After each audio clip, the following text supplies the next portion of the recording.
Developer Student Clubs train thousands of student developers globally and work with their communities to solve real-life problems. Google selects amazing students from across the globe once a year to be a Developer Student Club lead and start a club on their campus. These leads believe knowledge is power and that technology can do extraordinary things for the world. They take on the responsibility to help students learn and empower these students to solve real problems around them. Join us in building a global community for students.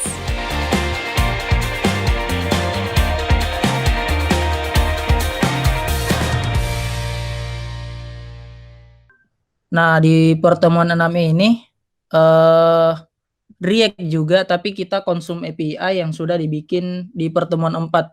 Jadi kan kita sudah bikin di pertemuan 4 tuh API-nya. Nah, jadi untuk pertemuan 6 ini saya mungkin copy pertemuan yang project pertemuan 5 saja. Wait, ini karena aktif.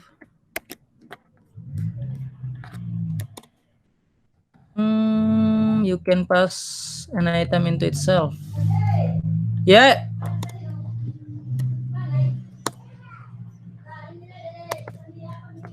Oke. Banyak. Sorry. Close.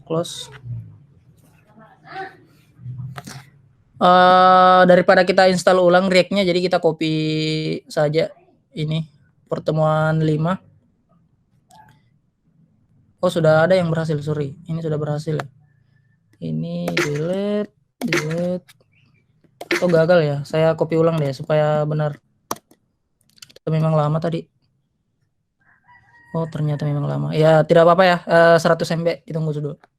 Nah, jadi konsepnya kan kita sudah bikin REST API atau Representational State Transfer Application Programming Interface, itu direpresentasikan dengan HTTP atau HTTPS dengan beberapa metode yang kita bikin di pertemuan sebelumnya. Ada metode get, put untuk update-nya, terus post untuk bikin, terus ada delete kalau mau menghapus. Nah, bagaimana sih itu cara kerjanya? Dan kalau di React ya, sebentar kita pakai library namanya Axios. Ini sudah berhasilkah? Masih tunggu dulu. Kita pakai library namanya Axios. Ada metode bawaan dari JavaScript itu namanya fetch API ya. Ini fetch API. Tapi ini bawaan dari JavaScript. Ini ada petunjuknya.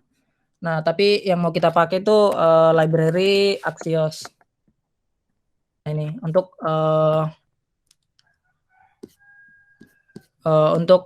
melakukan konsum API. Nah, ini kayaknya sudah tercopy yang pertemuan 5 ya. Jadi saya ubah namanya jadi pertemuan 6. Seperti ini. Nah, jadi codingannya di pertemuan 5 dan pertemuan 6 sama, cuma di pertemuan 6 ini saya mau konsum API. Nah, di sini di pertemuan 5 sebelumnya kan saya npm start dulu, npm start. Oke, sudah terbuka. Ini saya close dulu WhatsApp, LinkedIn, Clockify. Oke. Nah, ini kan sudah kita bikin ya di pertemuan 5 untuk routing gitu kan.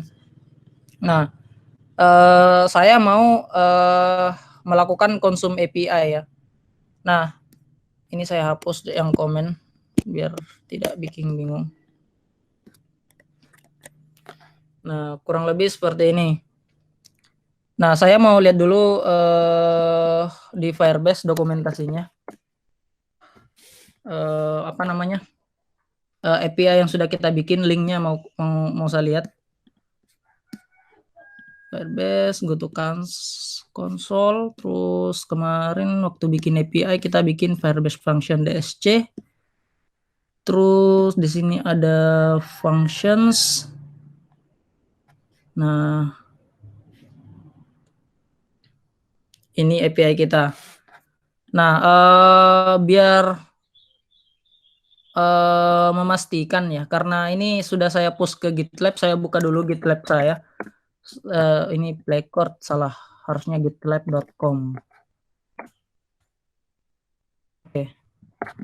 Terus saya masuk ke DSC. Ini teman-teman tidak usah lihat GitLab ya. Saya cuma mau memastikan saja di pertemuan 4 tuh saya bikin function apa saja. Nah, ini dia. Saya bikin untuk get, ada post, ada patch. Jadi saya tidak pakai put ya. Jadi untuk melakukan update itu bisa pakai put atau patch ya. Terus ada delete nih untuk menghapus data. Nah, teman-teman, saya mau mengget dulu data dari API ya. Jadi di sini sudah ada URL-nya. Oke. Nah, ini URL-nya saya copy ya. Ini yang HTTPS US Central 1 Fire Function DSC cloudfunction.net/postingan. Ini saya copy karena ini mau dikonsum di front end. Nah, sebelumnya kita sudah pakai Postman ya. Kita sudah pakai Postman untuk testing API, tapi ini kita mau langsung konsum di React di front end. Nah, di home saya mau mengakses di home, berarti di sini ada folder home dari komponen page home, ya dilihat aja di sini di source komponen ada page, ada halaman 1, halaman 2 dan ada home ya. Ini yang direpresentasikan di sini. Ya, ada home, ada halaman 1, ada halaman 2, ada kembali lagi ke home ini home. Nah, di home ini kan home ya. Saya mau mengkonsum API yang sudah kita bikin. Nah, saya bikin dulu terminal baru. Teman-teman bisa lihat di sini kan udah ada terminal di bawah. Ini ada tombol plus, diklik aja tombol plus. Nah, sekarang sudah ada 2 terminal. Ini teman-teman bisa lihat terminal apa aja yang aktif di sini. Drop down-nya ini ada terminal 1 Node, ada terminal 2 ZSH ya. Nah, ini kalau di Mac ZSH, kalau teman-teman bisa pilih kok pakai Bash atau pakai kalau Windows ya, CMD atau PowerShell. Nah, ini kita install dulu Axios-nya ya teman-teman. Jadi caranya tuh gampang, npm install Axios kayak gini. Ya, ini npm install Axios. Nah, ini di enter aja. Kalau mau singkat itu kayak gini, npm i spasi Axios. Jadi installnya disingkat jadi i ya, npm i Axios, enter. Nah, ini dia bakal nginstal Axios dulu. Ditunggu aja, ini cepet kok. Nah, itu udah selesai. Nah, untuk ngecek dia udah ada atau enggak bisa lihat di file package JSON ini. Ini kalau udah ada Axios di dependensinya berarti udah sukses. Nah, ini ada dependencies. Ini udah ada Axios versi 21.1 nih. 0.21.1. Nah, ini berarti udah terinstall Axios-nya. Nah, di sini teman-teman bisa langsung import. Ini kan saya ke home dulu. Ini di file home. Saya mau konsum di home nih. Nah, teman-teman bisa langsung import Axios kayak gini from kutip Axios. Nah, ini modulnya bakal kelihatan kayak gini. Di enter aja atau diklik aja atau ditulis aja manual kayak gini, nggak apa-apa. Sorry, ini Axios ya, Axios. Axios. Nah, kayak gini. Nah, ini udah berhasil diimportnya. Nah, kalau teman-teman ingat di React itu ada life cycle ya, di minggu lalu sudah saya bahas. Jadi ada beberapa fungsi yang sudah tersedia di React yang langsung dipakai aja. Yang kalau kita pakai kelas komponen. Nah, ini kita pakai function ya. Kita pakai function komponen. Kita ubah dulu jadi kelas, teman-teman. Jadi export default class home extends dengan komponen. Ada modulnya. Enter, diimport ya kayak gini. Import React komponen from React supaya kita bisa pakai komponennya. Terus sebelum return ada render, dia adalah method jadi pakai kurung, terus ditutup dengan kurung kurawal. Terus returnnya saya cut, saya masukkan ke dalam render. Seperti ini, saya save. Nah, ini kita udah berhasil ngubah function jadi class tadi. Ini saya tap dulu biar jelas. Kayak gini. Apakah tampilannya sama? Ya sama ya. Ini bisa di-refresh, hasilnya sama aja. Nah, tapi karena saya mau pakai life cycle-nya React, saya pakai kelas, harus pakai kelas. Nah, di life cycle itu kalau teman-teman ingat di minggu lalu ada yang namanya komponen did mount. Ini udah tersedia di React ya untuk kelasnya. Terus ada komponen ini kelihatan nih. Ada komponen did mount, ada komponen did update, will mount, receive props, will unmount. Ya ini should komponen update gitu ya. Nah, ini ada yang paling sering dipakai itu ini teman-teman, komponen did mount ya. Jadi komponen did mount, terus buka tutup kurung kayak gini, terus blocking kode atau kurung berawal. Nah ini komponen did mount ini akan di-render akan dieksekusi sebelum komponennya di-render ya. Jadi sebelum komponen di-render kita bisa menggunakan komponen did mount. Nah, kita bisa mengkonsum API di sini ya. Jadi sebelum komponen di-render, kita konsum dulu API ya. Atau REST API. Nah, caranya tuh kayak gini, teman-teman. Kita kan udah copy tadi ya. Sorry, saya copy ulang tadi di Firebase-nya. Ini URL-nya. Representasinya ya, REST API-nya. Dia pakai HTTPS. Nah, di sini teman-teman bisa langsung tulis Axios kayak gini. Terus metodenya apa? Metodenya misalnya get. Ya, jadi sesuaikan dengan backend-nya. Kalau backend-nya pakai get, ya berarti untuk ngambil data pakai get. Jadi axios.get. Nah, dia menerima parameter URL yang tadi. Jadi kayak gini, axios.get, terus dipaste URL yang dari Firebase function tadi. Nah, ini udah nih. Udah, tapi untuk melihat datanya bagaimana? Kita bisa menggunakan then catch. Jadi kalau sukses pakai then, kalau gagal pakai catch. Jadi teman-teman kalau udah bikin axios.get, metodenya get kayak gini, tulis aja then. Nah, ini udah kelihatan modulnya. Terus tutup, buka tutup kurung kayak gini. Kita bikin callback di dalam. Ingat cara bikin callback, kita bikin arrow function di dalam sebagai parameter kayak gini. Arrow function, sorry. Buka tutup kurung, terus panah kayak gini ya. Ini kelihatan. Wait, aku tambahin dulu ukurannya. Nah, kayak gini. Jadi kita bikin arrow function di dalam, terus blocking kode. Ya. Enter. Nah, kita isi di dalamnya. Dia menerima response ya. Jadi callback-nya menerima response kayak gini. Atau res kalau mau singkatnya disingkat biasanya res pakai gini, atau response juga nggak apa-apa, dilengkapin aja. Nah, jadi aku mau console log nih responsnya kira-kira gimana. Console.log response. Nah, kalau gagal dia masuk ke catch. Jadi ini then aku bisa enter kayak gini ya, nggak apa-apa .then. Terus kita bisa bikin .catch kayak gini. Catch, dia juga metode, jadi pakai buka tutup kurung, terus isinya kita bikin callback dengan arrow function, jadi kayak gini. Ya, arrow function, blocking kode dengan kurung berawal, enter. Dia menerima error ya. Jadi errornya kira-kira apa? Kalau misalnya dia gagal ngambil data dari API, jadi kita bisa console.log error, biar kita bisa ngelihat errornya. Nah, ini udah nih, berarti saya kembali ke browser. Nah, berarti sekarang di home dia melakukan konsum API, tapi kan nggak ada yang muncul ya. Kenapa nggak ada yang muncul? Karena emang belum ditampilin ya. Jadi kita lihat dulu hasil console log-nya tadi. Nah, ternyata nih error teman-teman, has been blocked by course. No access control allow origin header in present to the request resource.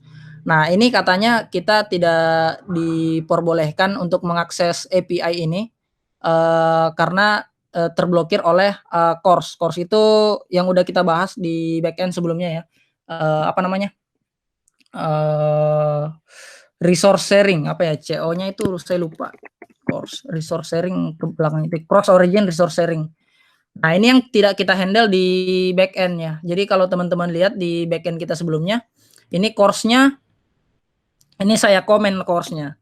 Jadi nggak bisa diakses nih, karena course-nya nggak aktif.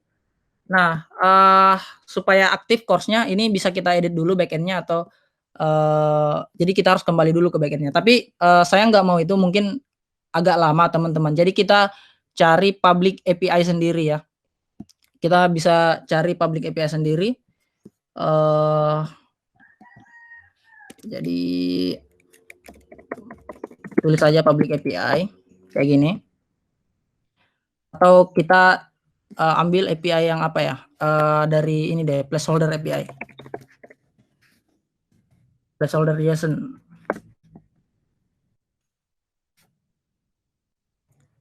Nah, ini udah disediain ya beberapa API. Wait. Kita pilih yang atau kita bikin ini ya. JSON server.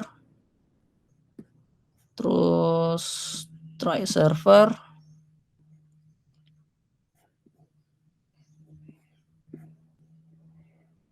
Agak lupa saya bikin API public ya. Gimana ya? Saya cari API berita ya, teman-teman. Ternyata course-nya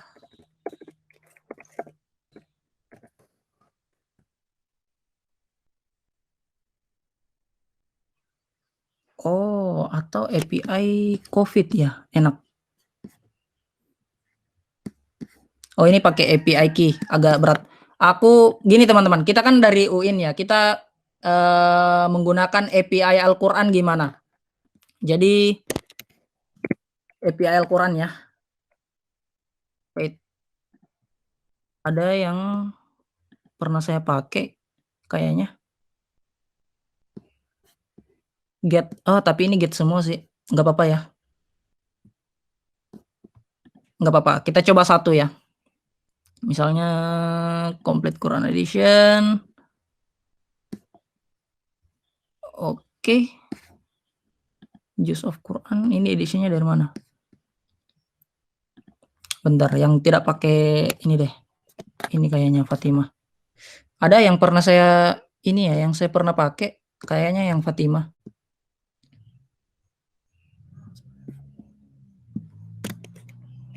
Bentar ya teman-teman. Ini sial banget ya, dulu saya matiin course-nya. Oh ya, yang ini. Oke. Di sini ada ini dokumentasi untuk API yang namanya API Fatimah Bot ya, teman-teman. Ini salah satu REST API juga. Jadi dia untuk mendapatkan Al-Qur'an. Nah, ini ada referensinya untuk Al-Qur'an, di sebelah kiri ada seluruh surah. Nah, ini bisa kita tes ya. Jadi langsung aja di-copy kayak gini. Di-copy aja langsung, terus dimasukin ke sini tadi di axios.get-nya. Kayak gini. Oke, nah di sini kalau saya jalanin, saya refresh, terus saya inspect, saya konsol. Nah ini dia bakal menghasilkan objek ya. Dia bakal menghasilkan objek kalau teman-teman bisa lihat. Nah di sini ada data, sini ada hasil nih. Nah ini ada 113 hasil teman-teman dalam bentuk array. Jadi ketika saya nge-get Al-Quran tadi, dia langsung menghasilkan Al-Fatihah nih sampai 114 surah ya. Ini sampai An-Nas. Nih. Kelihatan nggak? Nah, ini cara kita ngekonsum API di React ya dengan Axios. Nah, jadi bisa pakai Axios terus nama metodenya get. Nah, teman-teman, ini sudah berhasil ya. Saya misalnya mau menampilkannya data-data ini. Jadi kalau teman-teman lihat strukturnya, dia bentuknya objek dan di sini ada data ya. Saya cuma mau mengambil data ya, yang lain-lain ini kita hiraukan saja. Jadi karena saya mau cuma mengambil data, di sini saya bisa konsol misalnya response.data ya, karena dia bentuknya objek jadi pakai dot aksesnya. Saya refresh. Nah, sekarang yang diambil cuma datanya aja. Nah, tapi di sini ada lagi nih, ada hasil, ada query dan hasil. Nah, saya mau mengabaikan query-nya, berarti saya cuma mau ngambil hasilnya. Berarti response.data hasil ya. Nama objeknya tadi hasil. Saya save dulu. Nah, ini jadi yang muncul cuman hasilnya sebanyak 114 karena Al-Qur'an itu ada 114 surah ya. Nah, ini langsung muncul hasilnya teman-teman dalam bentuk array. Oke.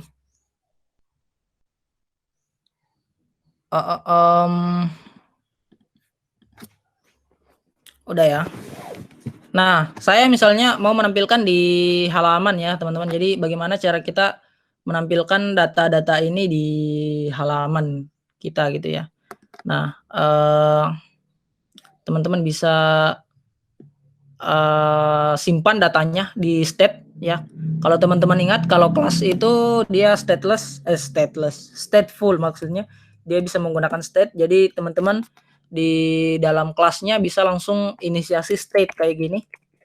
State sama dengan kita bikin nama objeknya misalnya Quran ya. Quran.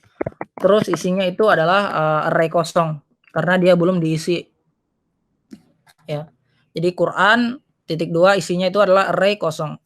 Nah, di sini ketika kita nge-get dari API ya, dari API Quran ini, nah kita kan mendapatkan respons ya. Respons isinya ada data, di dalam data ada hasil. Nah, kita mau memasukkan hasil ini ke dalam state Quran. Jadi teman-teman bisa langsung tulis saja this, terus kalau mau mengubah state itu set state namanya. Jadi this dot set state ya. Jadi beda dengan variabel, teman-teman. Kalau variabel kan kita langsung tulis aja kayak gini ya. State sama dengan Quran, terus kita isi dengan response dot data dot hasil. Nah, ini ya. Kayak gini ya. Kalau dia variabel, tapi ini bukan variabel. Kita ibaratkan sebagai variabel, tapi pada React kali ini kita ini bukanlah variabel sebenarnya. Ya, meskipun diibaratkannya sebagai variabel. Jadi untuk mengubah value-nya kita pakai set state namanya. Jadi ini saya cut aja. Jadi teman-teman bisa langsung panggil this dot set state. Nah, kayak gini, set state. Nah, kita karena dia bentuknya method, dia harus pakai buka tutup kurung kayak gini. Nah, isinya apa? Isinya adalah objek yang baru. Jadi misalnya saya bikin objek kayak gini. Apa yang ingin saya ubah? Itu Quran ya. Jadi tulis saja Quran kayak gini. Nah, diisi dengan apa? Karena ini kan isinya array kosong ya. Nah, kita isi dengan data baru yaitu response.data.hasil. Ini. Kayak gini. Nah, ini udah jadi. Nah, kalau saya console log ini state.qurannya di sini ya di dalam render ya. Saya coba console log di dalam render. Misalnya console.log is.state.alquran. Sorry, Quran. Ya. Di state Quran. Nah, saya save. Nah, ini console log-nya saya hapus saja di dalam den. Ya. Save dulu. Lihat. Nah, sama ya. Jadi state-nya awalnya itu kosong ya. Ini state-nya, ini state Al-Qur'annya kosong awalnya. Tapi ketika dia konsum API, nah sekarang diisi lagi menjadi 114. Jadi state-nya itu awalnya kosong nih. State Quran maksudnya, bukan state Quran. Nah, teman-teman, ini mau kita tampilkan misalnya di komponen kita. Saya bakal bikin div ya di luar sini. Ini enggak sesuai ekspektasi ternyata. API kita enggak bisa dikonsum, jadi kita pakai API orang aja. Kayak gini, saya bungkus dengan div karena saya mau bikin div baru di dalam sini. Nah, misalnya saya mau bikin list ya. Jadi kalau Quran itu kan ada list-listnya biasa. Saya mau bikin kayak gini deh. saya map dulu this.state Qurannya. Jadi bikin kurung kurawal kayak gini. Kalau kita ingin mendeklarasikan memanggil suatu variabel atau memanggil suatu fungsi ya. Jadi saya panggil this.state .quran. Ini saya mau map. Jadi panggil aja .map. Ini mirip dengan for each. Bedanya map itu menghasilkan indeks dan membutuhkan return. Kalau for each enggak. Jadi map karena dia metode pakai buka tutup kurung. Kita bikin callback di dalam dengan arrow function kayak gini. Terus blocking kode kurung kurawal kayak gini. Karena dia map kita membutuhkan return ya. Terus buka tutup kurung kayak gini. Nah, misalnya ini saya bikin div di dalam returnnya ya. Terus saya tulis data ya. Bisa lihat hasilnya. Nah, tuh. Dia udah menghasilkan data. Ini saya yakin sebanyak 114 ya. Karena datanya ada 114. Nah, di mapping ini kita bisa ini kan array ya Qurannya. Nah, kita isinya itu adalah objek. Nah, kita bisa panggil dengan kalau dia Quran misalnya kita panggil dengan kui. Jadi setiap objeknya kita simpan dalam kui. Ya, dan ingat mapping ini menghasilkan indeks. Jadi kita bisa panggil indeks di dalam parameter kedua. Jadi koma indeks kayak gini. Nah, indeks ini fungsinya apa sih? Biasanya digunakan untuk key. Ya, kalau teman-teman lihat konsolnya. Nah, ini konsol ada warning ya. Each child is in a list. Child in a list should have a unique key. Jadi harus punya key katanya. Harus punya key prop. Nah, kita harus bikin key di parent element return. Jadi sini ada return, kita harus bikin key di dalam div-nya kayak gini. Key sebagai prop. Terus kita bisa kirim indeks karena indeks pasti unik. Ya, mulai dari 0 sampai 113 karena datanya ada 114. Nah, kayak gini, key sama dengan indeks. Nah, ingat kita udah bikin mappingnya dengan kui untuk menampung objeknya. Jadi kui ini isinya apa aja?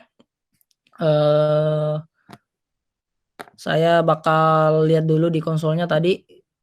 Nah, kui itu kayak gini teman-teman. Isinya itu ada arti, ada asma, ada ayat, ada keterangan, ada nama. Nah, saya mau ngambil nama misalnya ya. Berarti di sini saya langsung bikin kurung kurawal lagi karena kita mau panggil variabel atau panggil fungsi atau parameter, penampung parameter. Jadi kita panggil kui dot nama ya. Nama, benar nggak tadi? Ini nama ya. Kui dot nama nih. Saya save. Coba dilihat. Nah, bisa dilihat hasilnya teman-teman. Sekarang kita udah berhasil konsum API dan udah berhasil nampilin datanya ke browser. Nah, ini udah muncul nih Al-Fatihah, Al-Baqarah, Al-Imran, An-Nisa, Al-Maidah kayak gitu. Nah, saya mungkin mau agak percantik ya tampilannya. Jadi selain dia punya nama, lihat dulu di browser konsolnya, dia juga ternyata punya name. Name itu cara bacanya mungkin ya. Jadi saya kasih garis aja di sini. Terus saya bikin kurung, terus kurung kurawal, terus kui.name. Oke. Setelah itu saya bungkus dengan div lagi kayaknya ya, enak. Iya, saya bungkus lagi dengan div. Nah, karena di bawah saya mau nampilin asmanya. Jadi div kayak gini. Terus kurung kurawal kui.asma ya. Teman-teman bisa lihat tadi di sini ada asma. Ya, huruf Arabnya. Terus saya save. Oh ya, div-nya ini saya mau kasih style. Saya mau kasih margin bottom misalnya. 5 pixel.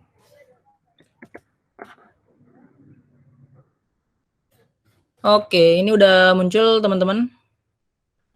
Ya. Mungkin masih agak kurang ya marginnya, jadi saya kasih 10 ya. Ingat kalau di React tuh kita pakai objek ya, stylenya, dan pakai camel case. Dan untuk value-nya bisa pakai kutip bisa enggak. Kalau pakai kutip kayak gini misalnya 10, kita harus definisiin satuannya misalnya pixel ya. 10 pixel. Tapi kalau nggak pakai kutip tuh tulis 10 kayak gini berarti dia udah nggak definisiin secara otomatis ini maksudnya 10 pixel. Oke, ini udah cukup kayaknya. Ya, tapi saya mau dia sorry. Saya mau dia di tengah ya kayaknya. Jadi kayak gini. Div-nya ini saya mau tulis style text align center. Oke, kayak gini. Dan udah. Nah, ini udah muncul nih Al-Quran kita. Ini dari konsum API. Nah, bayangkan teman-teman, kita mau menampilkan ini, terus datanya kita tampung dalam variabel ya.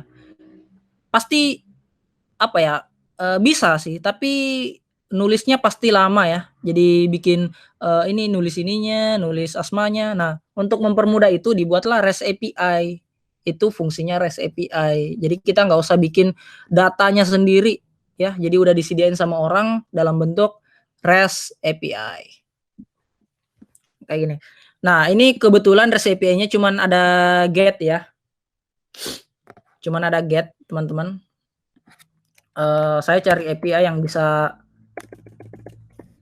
di-CRUD. Apa ya dulu tuh pernah saya dapat tuh ya simple. Ada teman-teman ada yang tahu API yang bisa di ini? Bisa di-CRUD. CRUD itu singkatan ya, create, read, update, delete. Kita tadi cuman read aja, R aja, read. Cuma nge-get aja. Apa tadi? Coba MovieDB. Oke. Kita akan cari MovieDB. Oke. Terus kita lihat dulu dokumentasinya. More API ini ya. Ada API-nya. Ini ada API documentation, aku klik dulu di tab baru, aku baca-baca dulu yang ini. Ternyata dia butuh API key.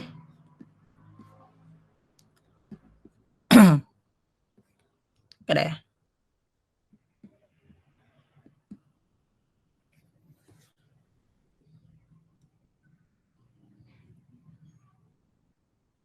Oke. Introduction. Lewat aja ya. Authentication, dia butuh API key ya. Nah, cara dapat API key-nya itu ini request token. API key itu token ya. Bentar, authorization bearer access token. Iya benar nih, access token. Jadi kita butuh token. Wait. Kita klik aja.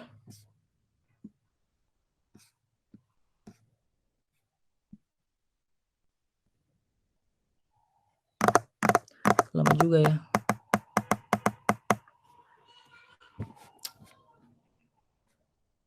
API, open API.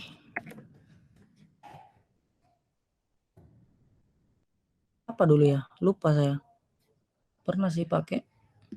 Oke. Nah, ini teman-teman kalau lihat nih ada get, ada post, ada delete ya. Oke, terus harus login dulu katanya. Create temporary request token that can be used to validate the MDB user login. More details about how this works can be found here.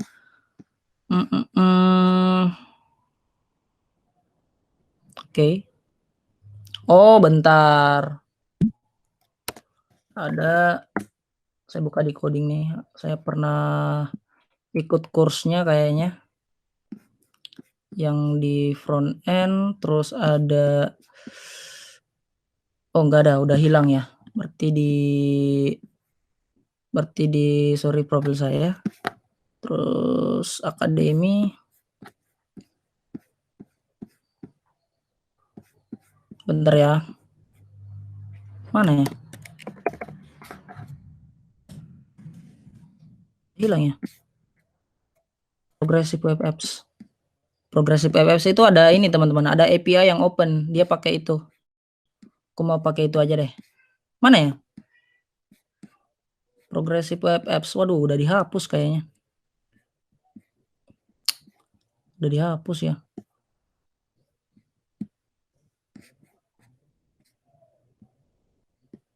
Masa sih?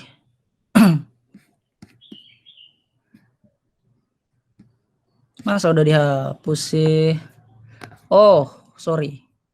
Bisa lihat di sini kayaknya. Ctrl F, progressive. Oh, ini dia. Saya review materi dulu, terus ada silabus, nanti API-nya. API-nya pakai apa ya?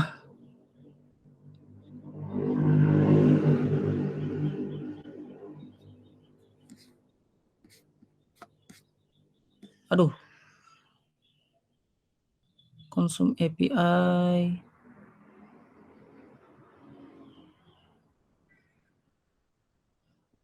Oh, ini newsreader.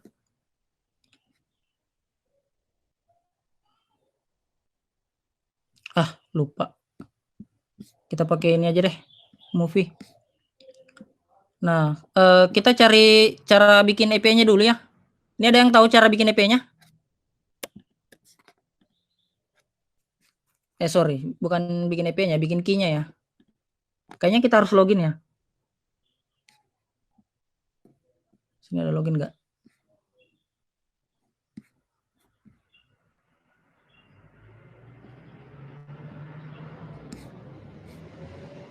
Ih. Duh, agak ribet ya. Bentar teman-teman. Saya cari di sini aja deh.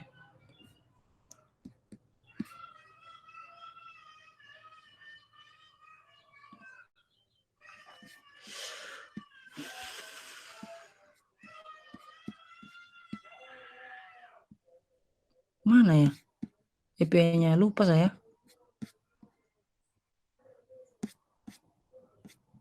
Aduh, lupa ya.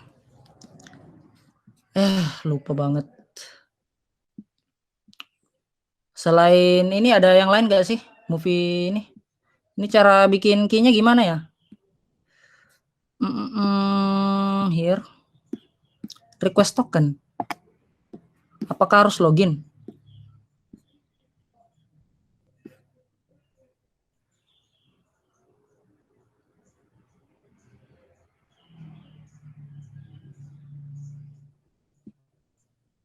Kayak gini doang.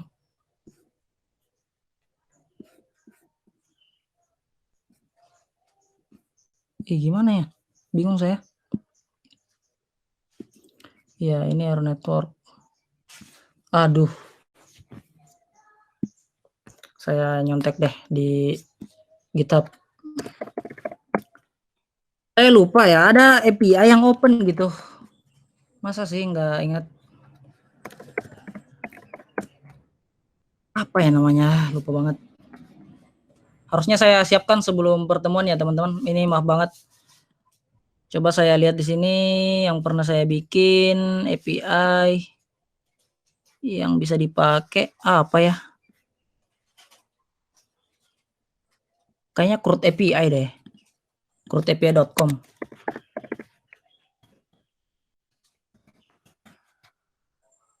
Ini kayaknya.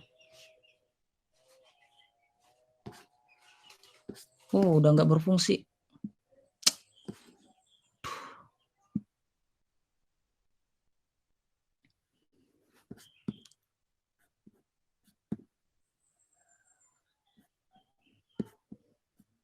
Oh, ini kita pakai API-nya si bengkel robot nih kalau bisa ya. Saya coba ya teman-teman. Kalau ini bisa, mudah-mudahan bisa ya. API-nya bengkel robot. Ini kalau ada responsnya berarti bisa nih. Jadi ini saya matiin dulu. Terus saya console.log response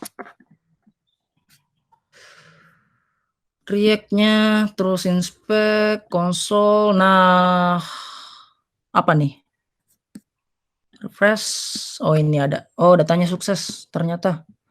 Oke, kita pakai IP-nya si ini robot bengkel ya. Bengkel robot. Nggak apa-apa ya. Ini yang penting ada get, ada post, ada put, sama ada delete teman-teman.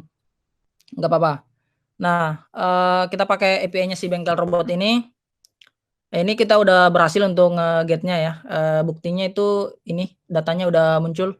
Ada 2 user. Jadi ini kayaknya untuk nampung user. Jadi misalnya teman-teman ada aplikasi untuk registrasi. Jadi kalau mau pakai aplikasi ini atau pakai web ini harus registrasi dulu baru login. Nah, itu kayaknya bengkel robot ini bikin API untuk itu. Jadi untuk menampung data usernya. Nah, ini kita tampilin dulu di apa namanya? Di sini ya. Ini tadi saya nggak hapus ya, sorry. Saya hapus, sorry. Nah, ini saya komen aja ya. Jadi teman-teman nanti bisa pakai ini untuk siapa tahu mau bikin web Al-Qur'an ya. Jadi ini saya komen aja. Nah, siapa tahu teman-teman mau bikin aplikasi Al-Qur'an. Nah, saya bikin komponen Ditmon yang baru atau copy yang ini aja, nggak apa-apa. Yang ini. Terus hilangin komennya. Nah, saya mau pakai API dari bengkel robot.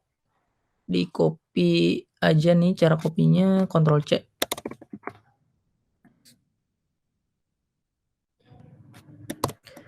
Oke. Sini saya mau console log response save. Nah, ini udah ada responsnya, udah muncul, ada 2 data. Nah, saya mau munculin di browser ya. Jadi ini ada data nih. Jadi di sini di state-nya saya akan bikin user data ya, karena kayaknya si bengkel robot ini bikin untuk menampung user data. User data dengan array kosong awalnya. Jadi user data ini akan kita isi dengan this.setState ya. User data akan kita isi dengan response.data ya. Karena array-nya itu ada di data. Jadi response.data save. Ini supaya membuktikan ini console log-nya saya hapus. Terus console log-nya di render saya console log si this.state.userdata untuk membuktikan apakah datanya udah masuk ke state atau enggak. Ini saya refresh. Nah, ini berarti ini udah muncul ya. Ini awalnya state-nya kosong. Terus karena udah di get dari API, nah ini datanya udah ada muncul. Nah, kita mau nampilin itu di sini di bawah di komponennya. Kita bikin div baru aja kayak gini. Terus di sini saya mau munculin namanya pakai H2 ya. Bentar, saya mapping dulu datanya. Saya mapping dulu. Jadi kurung kurawal this.state.userdata. Ini modulnya udah muncul. .map ya. Kita mapping, terus dia menerima callback dengan fungsi array function, blocking kode, return, kurung biasa. Oke. User data ini kita tampung objeknya dengan nama user. Ingat mapping itu dia mendapatkan parameter tambahan yaitu index sebagai parameter kedua. Nah, return, saya mau return div ya. Ingat teman-teman, setiap kita map itu harus punya unique key. Jadi di parent elemennya kita kasih key apa yang unik. Kita bisa pakai index, atau kalau nggak mau pakai index, kita bisa pakai ini ID dari API. Berarti ID ini ada ID-nya. Berarti kita bisa pakai user.id kayak gini ya. Jadi indeksnya nggak perlu. Itu yang pastinya key ini harus unik lah. Nah, saya mau nampilin namanya, berarti saya pakai H2 aja, nggak apa-apa. Bikin kurung kurawal, user dot apa tadi? Dot name ya, jangan sampai salah. Kalau nama kan nggak ada, jadi ini name. Harus sesuai alfabetnya, name. Coba kita lihat. Nah, ini udah muncul namanya, ada Adinda, programmer handal, dan ada user 1. Kita buktikan di sini di konsol lognya ini name-nya user 1 memang, berarti udah benar. Terus di data kedua, indeks pertama, indeks ke-1 karena dimulai dengan indeks ke-0. Ini ada name-nya Adinda programmer handal. Ada 2 data nih, udah muncul 2 datanya. Nah, kita mau lengkapin datanya deh. Jadi kita mau munculin email dan umur ya. Jadi sini aku pakai div lagi di bawahnya. Saya mau nampilin apa namanya, umur, email dulu deh. Jadi user.email ini bisa kita kasih string email .2 ya, kayak gitu. Terus di bawahnya umur seperti user.age. Nah, ini udah muncul nih. Nah, ini agak mepet ke kiri ya teman-teman. Saya di pembungkusnya saya pakai style margin horizontal, bisa nggak ya? Oh, nggak bisa ya. Berarti kita pakai margin left aja atau margin aja ya, margin atas bawahnya kita kasih 0 aja, tapi kiri kanannya saya mau kasih 20 pixel. Ini udah ada 20 pixel, mungkin agak kurang ya, jadi tambahin deh 50 deh. Nah, ini udah mendingan lah, jadi nggak usah mepet ke kiri. Nah, ini udah muncul teman-temannya datanya. Nah, ini kan kita udah berhasil nge-get nih. Nah, tapi saya mau nambahin data ya. Saya mau nambahin data nih. Karena ini cuma ada 2 user. Misalnya ada user baru. Nah, gimana cara kita untuk menambahkan data? Nah, di sini ini terminalnya saya tutup aja ya. Nah, di sini saya bikin komponen aja ya yang berfungsi sebagai form untuk menambahkan data. Jadi saya bikin di atas sini. Saya bikin div, oke. Terus saya bikin form, jadi form kayak gini. Nah, apa data yang dibutuhkan? Kita lihat aja dokumentasi dari bengkel robot.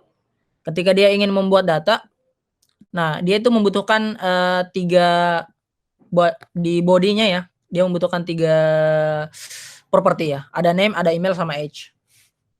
Nah, kita bikin 3 form berarti. Jadi ada input ya, tipenya teks, labelnya label, nggak bisa pakai label ya, berarti placeholder name, kita pakai bahasa Indonesia aja, nama. Kita kasih name dengan name ya. Jadi ini adalah apa namanya, atribut dari input ya, name ini. Nah, itu fungsinya untuk apa? Kita lihat ntar. Nah, ini saya bikin 3, ada email, ini berarti tipenya email, placeholder-nya email, terus ada name-nya kita kasih email. Ini untuk umur tipenya number ya, number, terus placeholder-nya umur, name-nya adalah age ya. Jadi ini name-nya untuk setiap name saya sesuaikan dengan atribut yang bakal dipakai antar di sini. Sesuai ini ya, name, email, age ya. Saya sesuaikan dulu. Nah, kita harus bikin 1 tombol ya, button teman-teman, untuk simpan data misalnya. Simpan data kayak gini. Terus ini tipenya submit. Oke. Submit data. Nah, di formnya ini saya mau bikin apa namanya? On submit ya. Submit. Jadi kayak gini ya. Ini udah ada. Jadi dia harus camel case. Jadi kalau on submit kayak gini, dia harus on, terus S-nya harus besar kayak gini. Submit harus camel case. Nah, saya bikin fungsi yang namanya this.submit data. Saya bakal bikin fungsi ini di atas, saya copy dulu submit data. Saya bikin di bawah komponen did mount aja. Kayak gini. Submit data sama dengan arrow function. Oke. Kita buktikan dengan alert ya. Alert Anda mensubmit data misalnya. Save. Lihat dulu hasilnya. Ini ya kayak gini teman-teman. Ini mungkin agak jelek ya tampilannya, jadi kita agak percantik aja dikit. Kita pakai di setiap inputnya itu saya mau bikin BR ya, biar dia ke enter. Terus di div-nya juga saya kasih margin yang sama.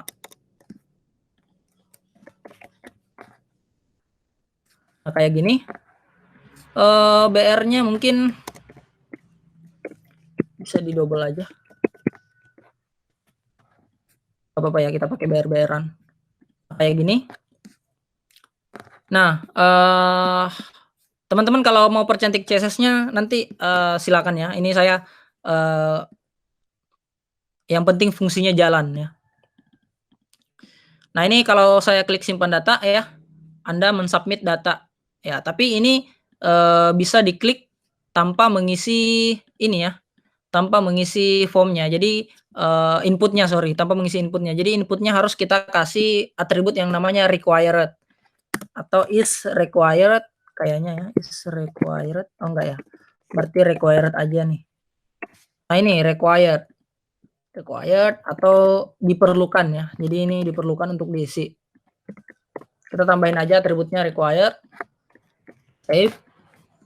Nah, sekarang kalau saya simpan data, nah ini dia bakal warning dulu nih, please fill out this field gitu. Karena dia required. Nah, misalnya namanya saya isi, email juga harus diisi nih, please fill out this field gitu. Nah, udah berhasil isi required-nya. Nah, kita gimana cara nangkap datanya? Kita nangkap datanya dulu atau kita tampung datanya? Kita tampung datanya dalam sebuah variabel, teman-teman. Nah, kita bisa memanfaatkan state ini. Nah, state ini nanti dia menerima age, ada age ya, umur. Dia juga ada name, dan ada email ya, email kayak gini. Nah, jadi ada age, name sama email ya. Ingat ya teman-teman, kalau objek dipisahkan dengan koma ya, ingat. Oke, nah ini udah ada nih age, name, email. Nah, berarti ini saya kasih untuk input yang pertama, saya kasih value. Saya kasih value this dot state dot name ya. Ya, jadi dia value-nya itu berasal dari state name. Yang lain juga gitu. Berarti ini dari email. Ini juga berarti ini this.state.age gitu ya. Ini BR-nya biar nggak pusing, saya kasih ini ya.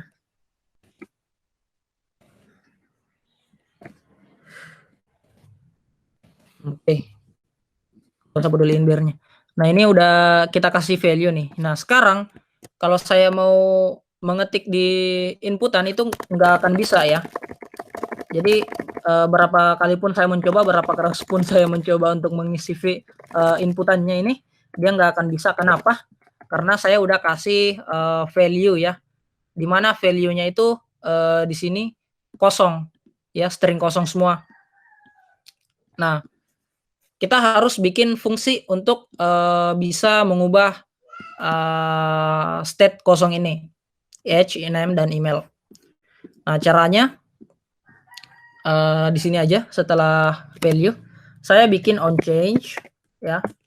On change, saya misalnya bikin fungsi yang namanya this dot handle change. Ya, saya bikin kayak gini. Ini saya copy handle change-nya. Saya bikin fungsi di bawah submit, di atas submit data dah.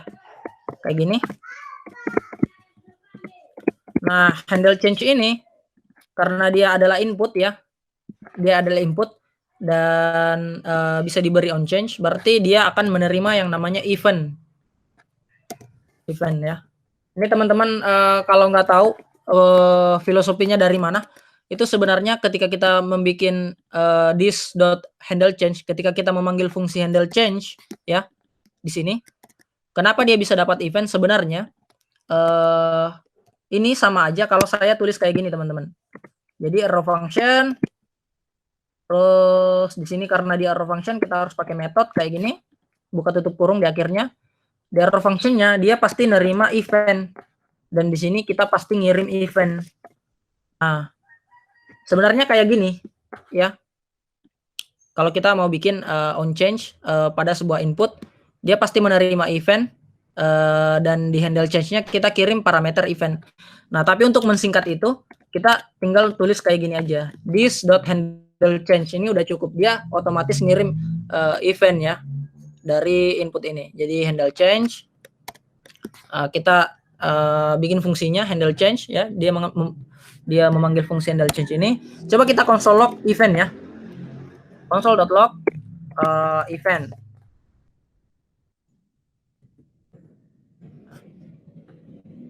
Inspect console value from field without on change handler, this will render. Oke. Nah, ini katanya ada input yang tidak pakai on change ya. Jadi kita cuma pakai on change di satu tempat ya. Bentar kita bikin di tempat lain. Nah, ini kalau saya tulis di apa? Kalau saya menekan keyboard ya. Nah, ini eventnya teman-teman. Nah, eventnya itu ini. Jadi ada target yang bakal kita pakai itu target ya. Prevent default ada nggak ya? Prevent default. Nah, ini ya default prevented. Nah, ini ada target ya. Targetnya itu ada input katanya. Nah, ini dia bakal dapat komponennya kalau kita klik inputnya di konsol. Nah, kita bakal ngambil targetnya ya. Jadi kalau saya console log si handle ini di console log event.target kayak gini. Ya. Apa yang bakal dia dapat? Coba kita cek. Jadi kembali ke browser, saya tulis di keyboard. Sorry, paling bawah. Nah, dia ngedapat targetnya. Nah, dia ngedapat target inputnya. Dia dapat tipenya teks, dia dapat placeholder-nya nama, dia dapat name-nya name, dia dapat atributnya required, dan ada value. Dia nangkap targetnya. Nah, saya mau mengambil name-nya ya, karena saya mau mengubah state name gitu kan. Jadi saya mau ngambil di sini event.target.name teman-teman. Coba saya save ya. Ini kalau saya tekan keyboard, nah tuh dia dapat name-nya name ya. Ya karena name-nya name ya. Ini mungkin agak bingung teman-teman. Jadi di sini untuk menghilangkan rasa bingung, on change-nya ini akan saya copy ke email dan di edge, input edge. Nah, jadi kalau saya menekan keyboard di inputan email ya, dia bakal console log-nya bakal menghasilkan email kayak gini. Kalau di umur saya tekan keyboard, bentar, kok nggak muncul? Ini name-nya Edge ya harusnya. Bentar. Oke, dia nggak muncul. Bentar, saya ulangi. Oke, dia tetap nggak muncul ya. Apa yang salah kira-kira? This.state on change, this.handle change. Harusnya dia dapat. Ini coba saya ubah tipenya teks ya. Ini tipenya number, saya ubah jadi teks biar sama. Nggak berpengaruh sih. Oke, saya klik umur. Oh, itu dia udah munculin age ya. Kalau saya klik email, dia munculin email. Kalau saya tekan keyboard di field nama, dia munculin name. Ya, kita udah dapat nih target name-nya. Kita udah dapat target name-nya. Nah, kita kan mau ini ya. Kalau saya ngetik di keyboard kan fieldnya nggak berubah apa-apa ya, karena dia static string kosong di state-nya. Nah, berarti saya mau mengubah namanya this dot set state ya teman-teman, sesuai dengan event dot target dot name gitu. Jadi kalau umur berarti yang diubah adalah age. Kalau yang diubah adalah name berarti state name yang bakal dieksekusi.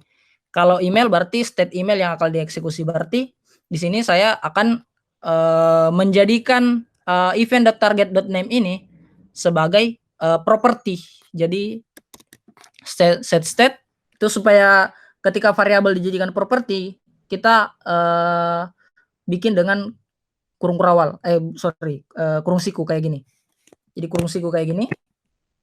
Terus paste aja event.target.name-nya. Nah, isinya apa?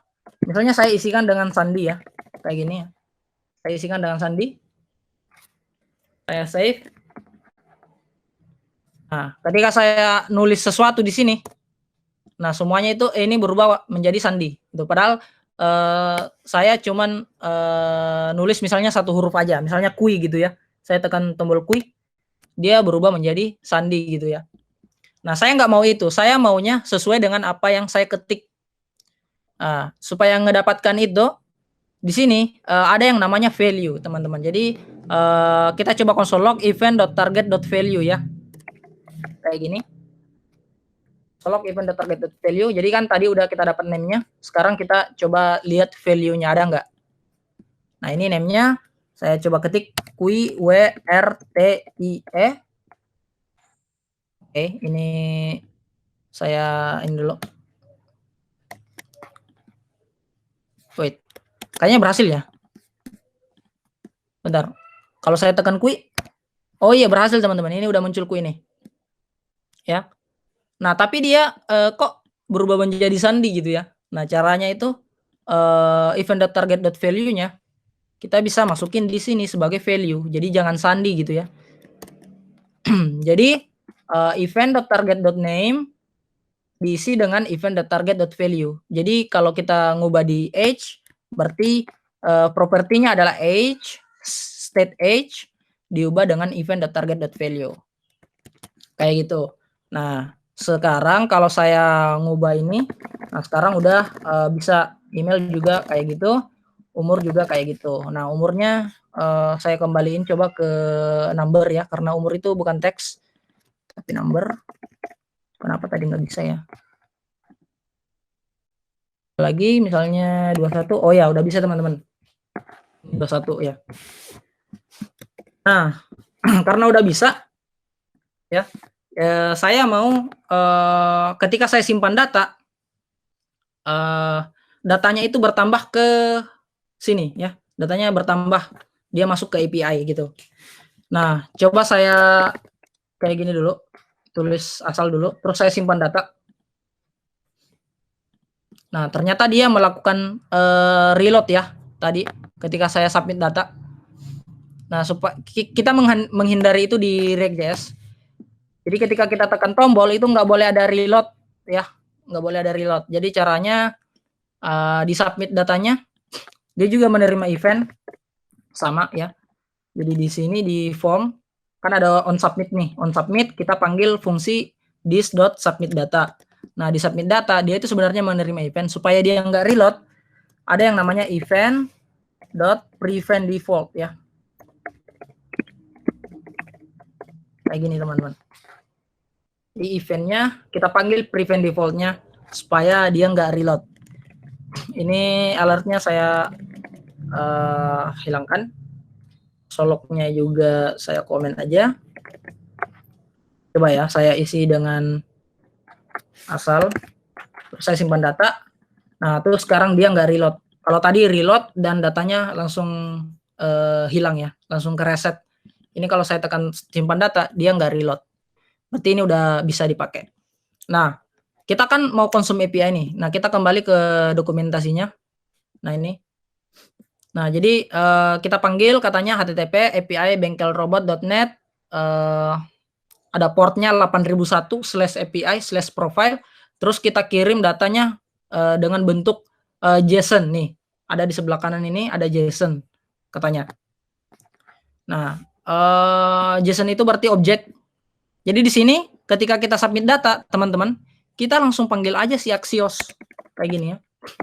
Kita panggil Axios dot post ya. Karena untuk menambahkan data di sini dia pakai post. Dot post, terus URL-nya apa? URL-nya sama ya, yang ini yang di atas. URL-nya sama, jadi ketika submit data kita post dengan URL yang sama ketika kita nge-get. Nah, tapi ketika kita nge-post berarti ada data yang di-post gitu ya. Nah, caranya itu kita simpan sebagai parameter kedua di method post-nya. Jadi ini URL-nya, datanya itu kita taruh di sini. Jadi koma data gitu. Nah, kita bikin datanya dulu. Jadi kita bikin aja cons data sama dengan kayak gitu ya. Cons data sama dengan apa? Kita ngambil dari state. Jadi dia menerima 3 properti yaitu name, email dan age. Kita tulis saja name. Itu diambil dari this.state.name ya, koma email. Kita ambil dari this.state.email. Terus age, umur, kita ambil dari this.state.age. Kayak gini. Terus kita passing deh di sini data gitu ya, atau body deh biar sama namanya. Jadi body. Jadi cons body kita bikin nih kayak gini.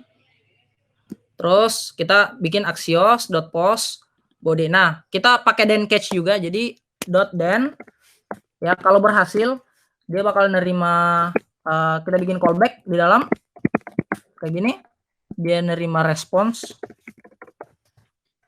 Kita bakal alert ya. Alert sukses tambah data gitu. Sukses tambah data gitu ya. Alert sukses tambah data. Dan kita bakal console.log console.log responnya apa. Gini. Oke. Kalau gagal berarti .catch. Dia nerima error di callback-nya. Kita console log error kalau dia error. Save.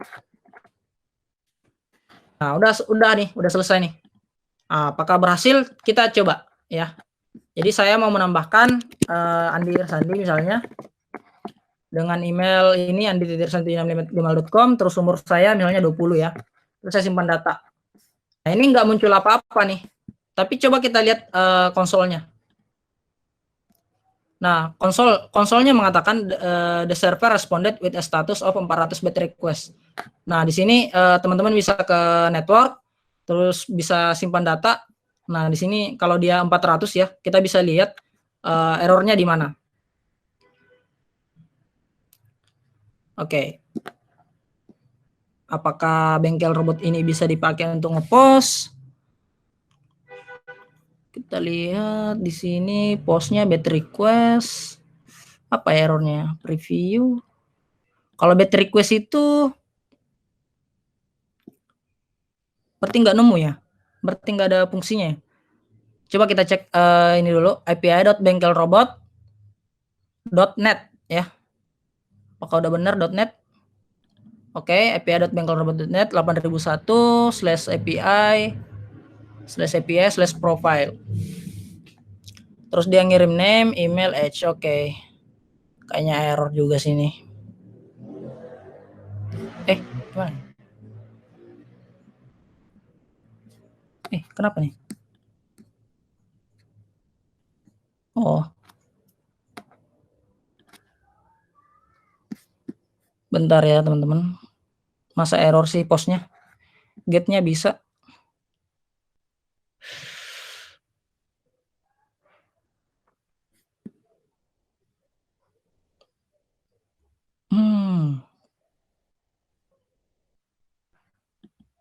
Kok error ya? Kalau dilihat sih harusnya udah bener ya. Jadi di header-nya tuh ada H. Oh, H-nya string. Oh. Coba kita parse in. Kita ubah jadi number ya. Parse int H-nya. Siapa tahu H-nya yang salah ya. Dia harusnya angka. Coba lagi. Nggak apa-apa. Oh, sukses ternyata teman-teman. Jadi H-nya umurnya harus angka ya, jangan sampai string ya. Jadi kalau dilihat di sini ya, dilihat di sini H-nya ini sekarang sudah angka. Bedanya itu kalau dia pakai kutip 2 berarti dia string ya. Ini nggak pakai kutip. Saya tadi pakai parse int, teman-teman. Jadi saya parse ke integer state.h-nya. Itu sukses. Nah, tapi kok datanya nggak muncul ya? Datanya nggak muncul di sini. Coba saya refresh ya. Nah, sekarang udah muncul nih data baru yang udah saya bikin tadi. Nah, sekarang udah muncul, tapi kok kita butuh refresh untuk munculin dia, ya. Jadi, sebenarnya biasanya itu standarnya kalau bikin API, responsnya itu adalah data yang diinput.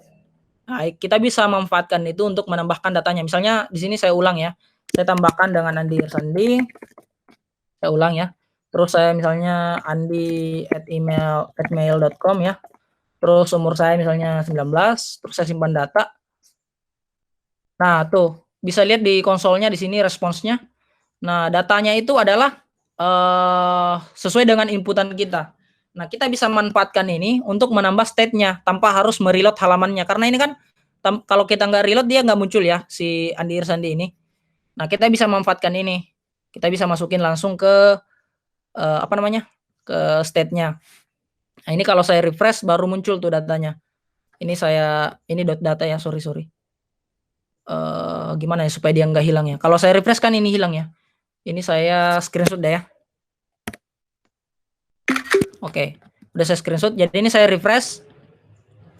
Nah, sekarang ini Andi Irsandinya udah muncul nih, teman-teman. Kelihatan nggak? Nah, ini ya di bawah. Dan dia udah muncul nih. Kita udah berhasil post data. Nah, tapi dia muncul kalau udah di refresh. Saya nggak mau itu terjadi. Saya mau dia muncul setelah simpan data ya. Nggak usah nge-refresh. Jadi kita bisa memanfaatkan mana tadi hasil screenshotannya. Nah, ini udah saya screenshot. Kita bisa memanfaatkan nih data ya yang dikirim sebagai respons. Nah, caranya karena dia adalah response.data, berarti kita bisa kayak gini, teman-teman. Kita bisa tampung dulu ya user datanya.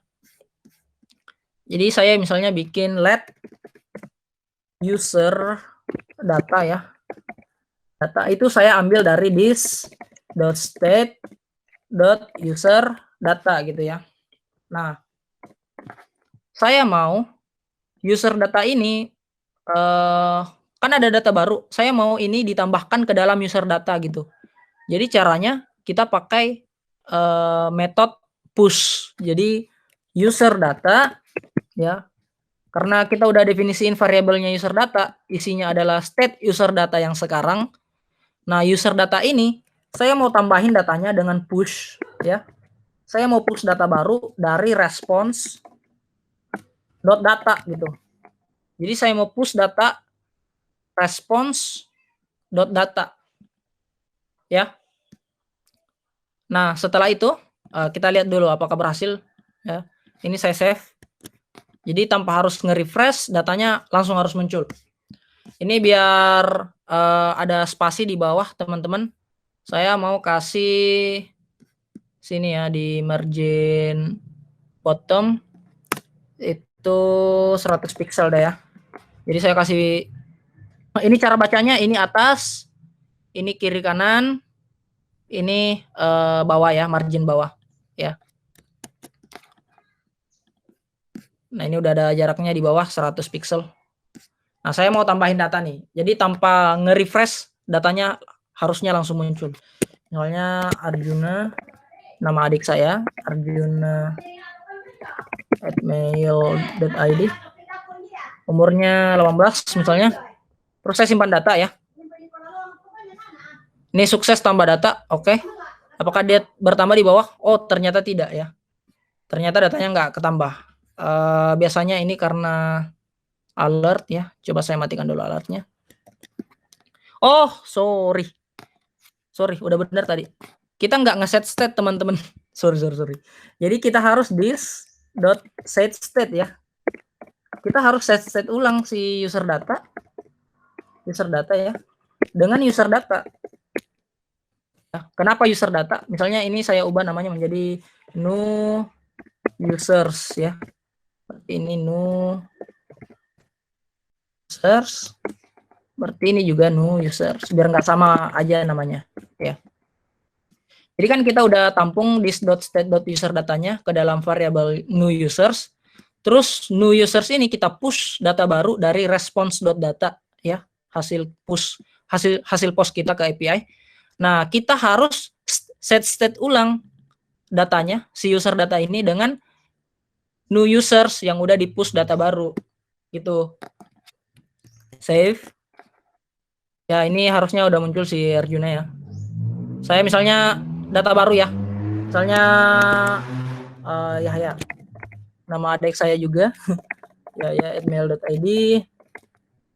Umurnya 17 misalnya. Nah, saya coba simpan data tanpa refresh, apakah dia langsung muncul? Oke. Nah, tuh langsung muncul di bawah tanpa saya harus nge-refresh page-nya. Karena kita langsung ngubah state-nya pas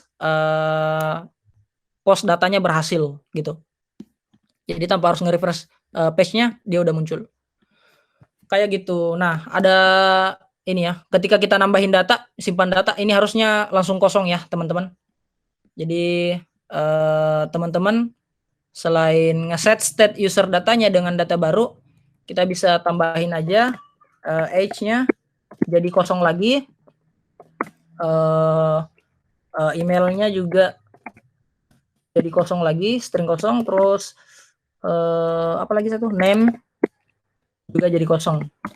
Jadi setelah tambahin data baru, inputnya juga jadi kosong lagi gitu. Jadi kayak gini, misalnya saya tambahin Nurul, adik saya juga, nurul@mail.id, umurnya misalnya 17, terus saya simpan data, sukses tambah data, kita lihat apakah berhasil. Ini berhasil di bawah, dan inputnya juga kosong lagi ya, kayak gitu.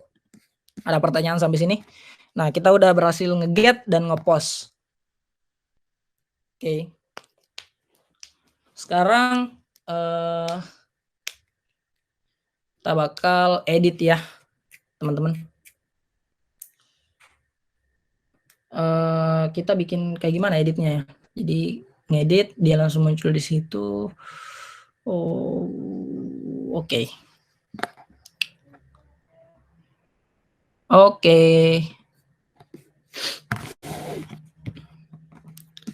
Nah, teman-teman, saya bikin satu lagi ya di sini untuk ID.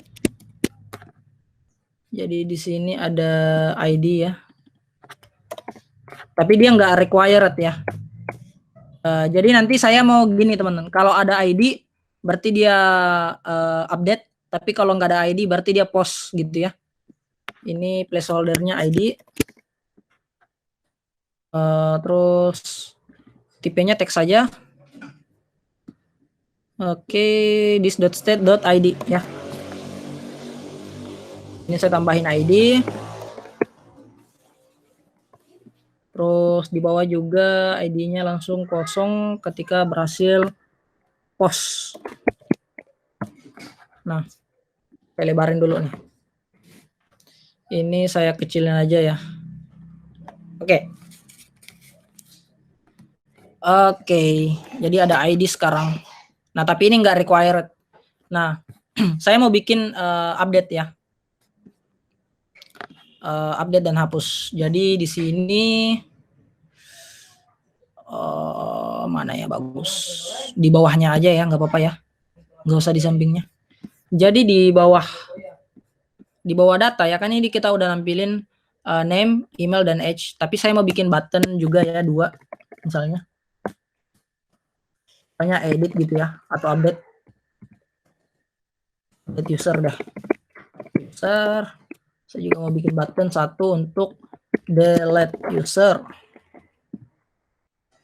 Ya. Kayak gini, teman-teman. Oke. Nah, ketika kita mau ngupdate user, kita harus dapatin dulu kan datanya. Terus kita bisa edit. Ya, termasuk ID-nya. Jadi kalau teman-teman ingat tuh itu dia punya ID ya. Ini udah dipakai di key-nya.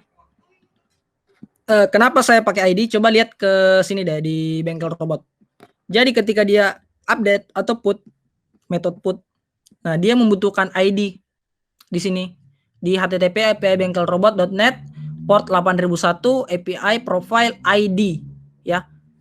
Nah, itu contohnya kayak gini. Dia masukin ID di sini. Ini nomor 3 nih, ID 3 nih. Nah, terus diupdate datanya. Kayak gitu. Nah, kita mau pakai ID, delete juga gitu, dia butuh ID ya. Makanya di formnya saya kasih ID, tapi nggak wajib. Jadi nanti ngeceknya kalau ngeceknya kayak gini ya, logiknya. Kalau ada ID-nya berarti simpan datanya ini untuk put update. Tapi kalau nggak ada ID-nya kosong berarti simpan datanya ini berfungsi untuk post atau tambah data kayak tadi ini. Nah, saya bikin dulu fungsi untuk update-nya, update usernya. Jadi ketika ini diklik ya teman-teman update user, saya bikin fungsi yang namanya, saya bikin dulu on click this dot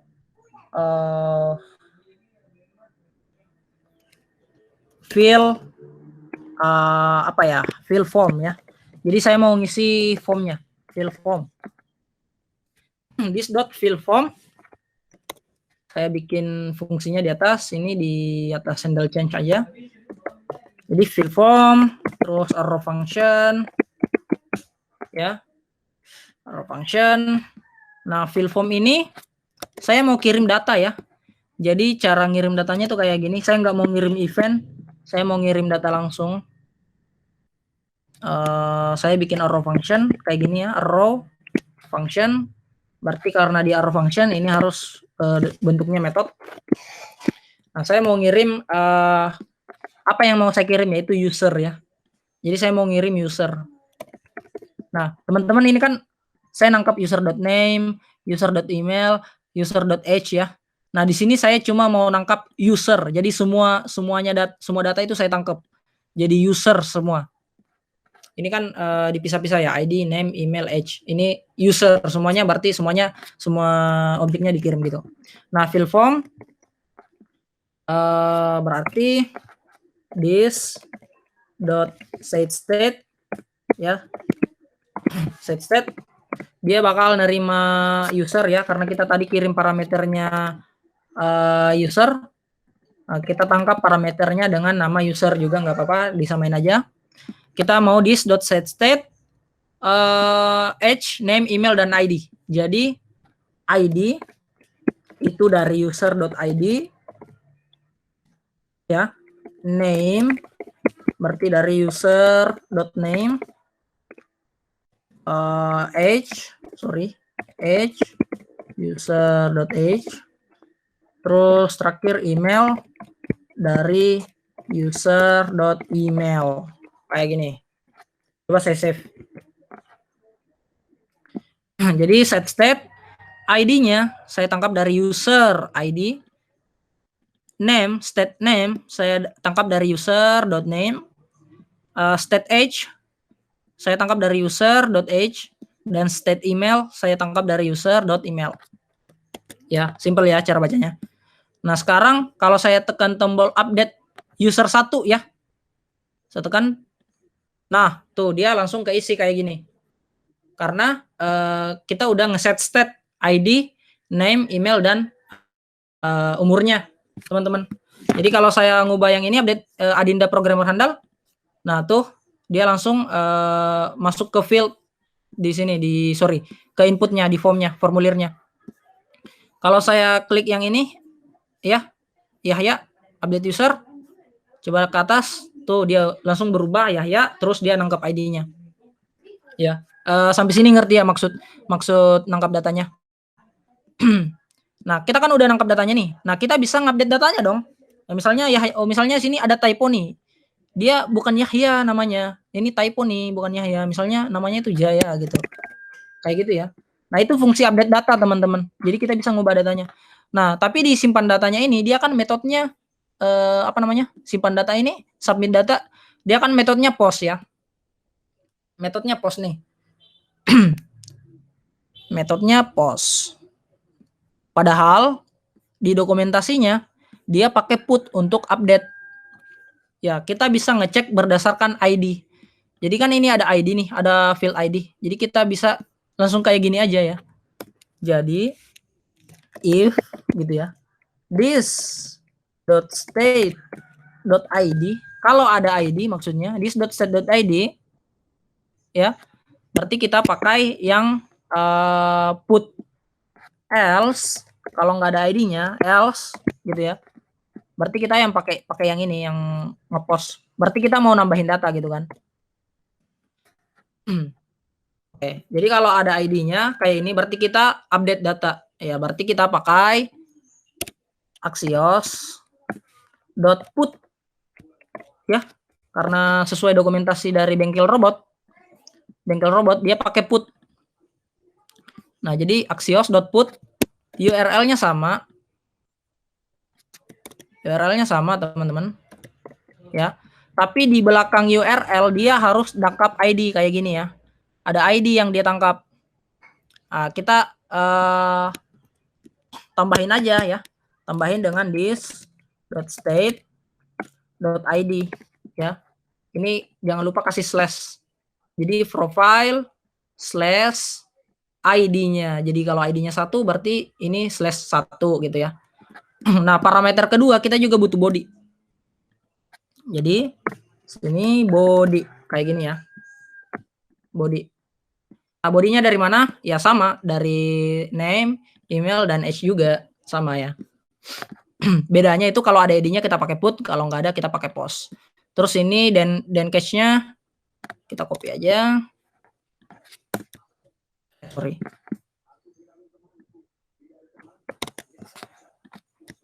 Alertnya bukan sukses tambah data, tapi sukses update data. Terus datanya kita nggak mau push, kita nggak mau tambahin, tapi kita mau update. Nah, caranya kita bisa pakai filter, teman-teman. Jadi kayak gini ya. Kita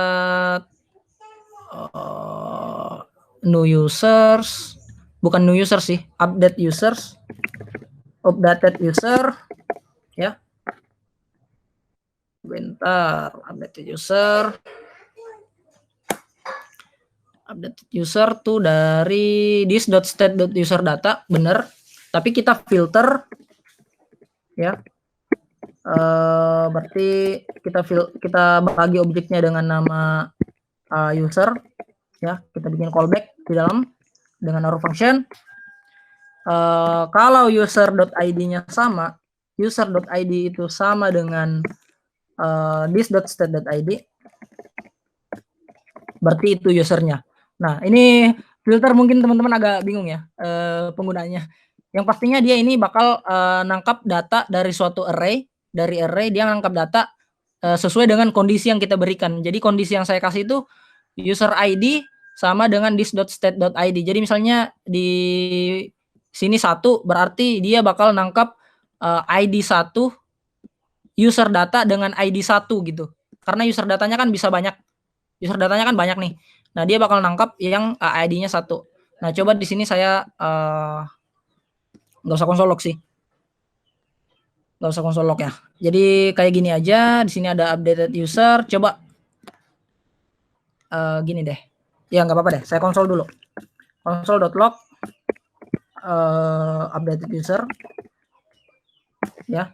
Dan saya juga mau console log response-nya. Ya, respons dari put ini. Oke, save. Apakah berhasil kita mengupdate? Ya. Kita tambah data dulu, teman-teman. Apakah tambah data kita masih berfungsi? Jadi cek tambah, gitu ya. Email cek @mail.id, umur 10, simpan data. Oke, tambah data kita masih berhasil. Nah, coba kita update satu data. Misalnya ini ya. Kita ubah aja nih si cek data ya. Nah, sekarang udah masuk. Jadi kalau saya tekan tombol update, dia langsung masuk ke field. Misalnya ini salah nih, harusnya cek update gitu ya. Cek update.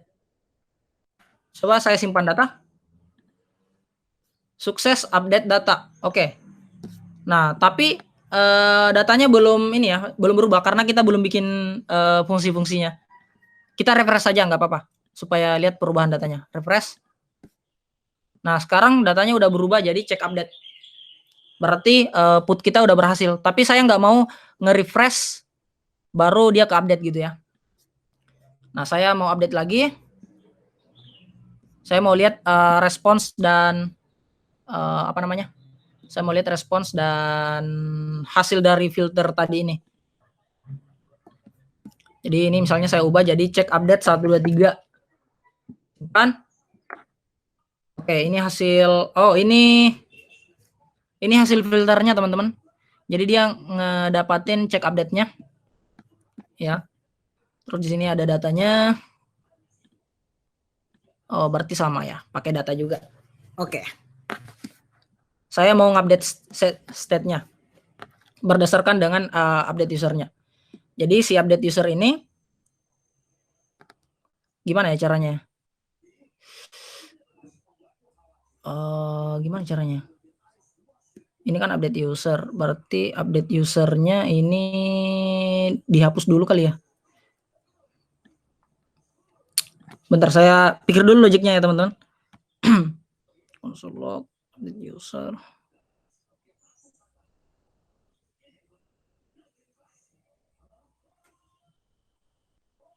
Oke, udah dapat nih. Jadi ini saya cut dulu.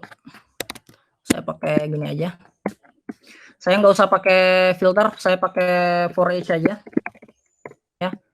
Dan ini nggak usah pakai variable. Jadi saya mau for each user data sebagai user, saya bikin kondisi aja if user ID sama dengan this.state.id, saya harus this.setState setState user data dengan gimana ya? Bentar, saya pikirin dulu. State.id berarti user. Berarti langsung aja ya. Berarti saya bikin aja. Pusing. Gini aja teman-teman. Kalau dia udah berhasil update data, ini saya waktu juga ya. Ini sebenarnya bisa ya kalau saya lihat contekan, tapi nggak apa-apa deh. Saya lupa logiknya. Ketika dia berhasil sukses data, supaya kita nggak nge-refresh, kita panggil aja ini komponen didmount. Jadi dia bakal nge-get ulang. Jadi kita nggak usah nge-refresh, tapi dia nge-get ulang gitu. Jadi panggil aja komponen didmount. This dot komponen didmount gitu ya. Kayak gini. Kita coba ya. Jadi user 1 ini saya mau update menjadi user 123. Simpan data. Oke. Nah, sekarang dia berhasil update menjadi user 123 tanpa kita refresh, dengan cara kita panggil ulang didmount-nya ya. Ini bedanya teman-teman, kalau di post tadi kita pakai logic ya. Ini kita pakai logic. Kalau di sini di put kita langsung panggil logic juga, tapi lebih apa ya, singkat tapi lebih berat. Kenapa lebih berat? Karena dia bakal nge-request ulang untuk melakukan get. Dia bakal nge-request ulang untuk melakukan get. Kalau yang tadi itu agak ribet, yang di postnya agak ribet, tapi dia ringan karena dia nggak melakukan request ulang. Kita nggak usah refresh juga. Nah, ini juga saya copy ya di .state untuk apa namanya? Untuk ngosongin fieldnya, age, email, sama name dan ID. Save. Oke. Sini saya mau update Adinda programmer handal menjadi Adinda programmer cupu, misalnya ya. Terus saya simpan data.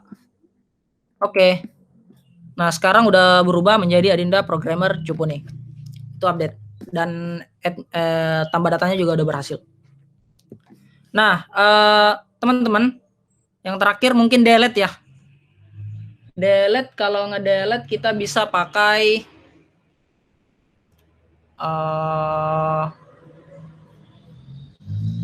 bentar, alert confirm ya, password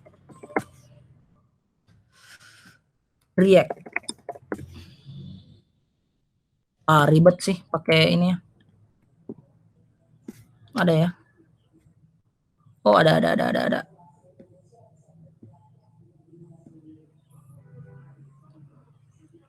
Ribet.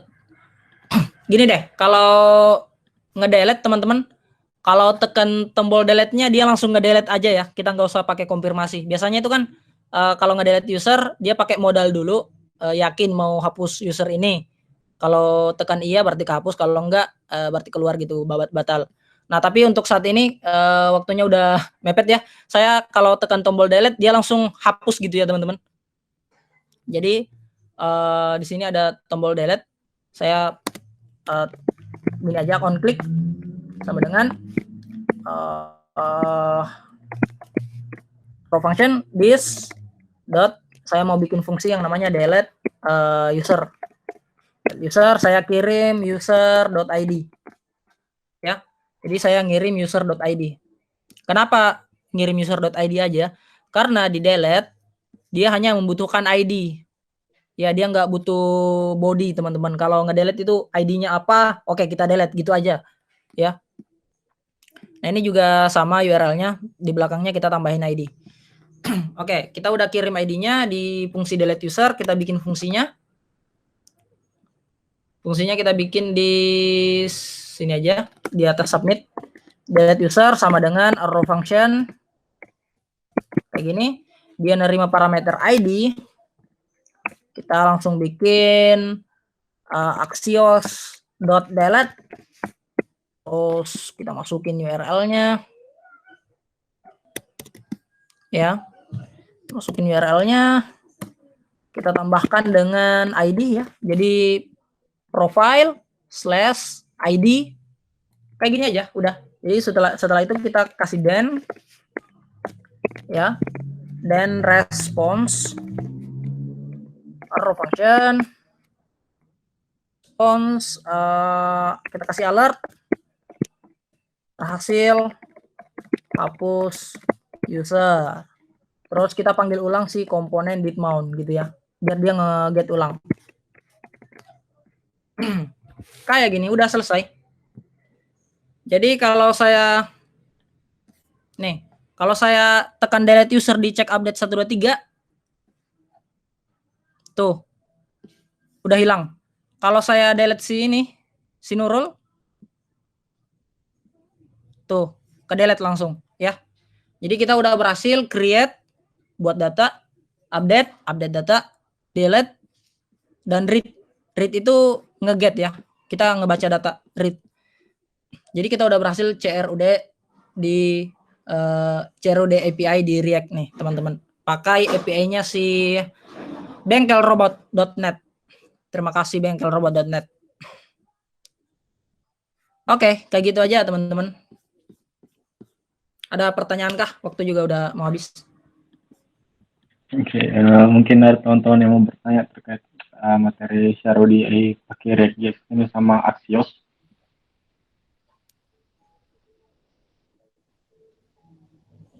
Jadi di sini ada beberapa fungsi dasar dari JS seperti apa push sama parse in yang sedikit tricky kalau misal datanya tadi yang kayak harus angka ya, Oh iya, iya. sama untuk tambah push tadi untuk apa lagi ke objek atau ke array Yang mana? ke objek push dot push Oh, push itu untuk array. Kita nambahin array. data. Nah, bisa juga pakai apa ya? Banyak sih. Ini kan kalau push dia menambahkan ke indeks terakhir kalau push. Ada juga Ya. kalau kita mau menambahkan di indeks pertama. Jadi datanya ini respons data kita simpan di atas. Di data pertama itu pakai apa ya? Saya lupa. Ini kalau push di data terakhir. Jadi makanya kalau kita push dia muncul di data terakhir tadi. Itu bisa diletakkan di data pertama juga bisa. Kelupaan aja fungsinya. Apa ya? Unshift kayaknya unshift ya. Jadi unshift. Ini kalau sudah kelihatan modulnya itu di enter saja. Seperti ini. Nah, ini dia bakal nyimpan data di pertama. Ini saya contohkan ya. Begitu juga. Ini kalau saya misalkan pakai Axios. Nah, kalau misal kayaknya bisa pakai Fetch, apa bedanya? Kenapa? Kan bisa juga pakai Fetch biasa tuh. Iya. Lebih Apa ringkas kalau lebih ringkas kalau pakai Axios. Iya, lebih ringkas kalau pakai Axios. Pakai Fetch juga kalau mau pakai Fetch juga sama aja sebenarnya. Mirip sebenarnya cara pakainya. Cuman dia kalau untuk get-nya sama gitu. Iya, sama. Sama-sama. Axios diganti jadi Fetch. Iya. Untuk Kayaknya mungkin beda. itu kalau fetch. Coba ya. Saya bikin fetch terus .get. Nah, itu dia tidak bisa langsung seperti itu. Dia kayaknya dia naruhnya di dalam header. Jadi header method get gitu. Dia tulis metodenya apa. Oh iya. Tulis manual. Kalau Axios tadi langsung Axios dot apa gitu metodenya langsung. Oke. Ya. Dilihat saja dokumentasinya itu. Pasti paham jika kalau dilihat dokumentasinya. Simple aja. Jadi dari teman-teman mungkin ada yang mau ditanyakan atau sudah tidak ada? Sudah tidak ada deh. Jadi untuk besok itu autentikasi pakai Firebase ya? Iya.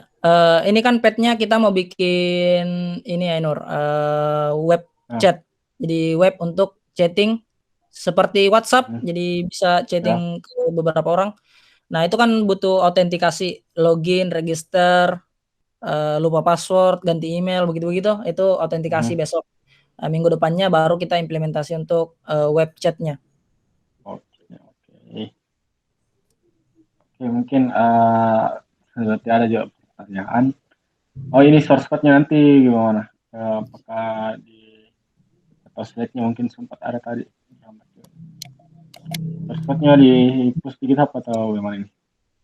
Ya, ini saya langsung git add git commit. Oke, jadi nanti link repo-nya bakal dikirim di grup Telegram.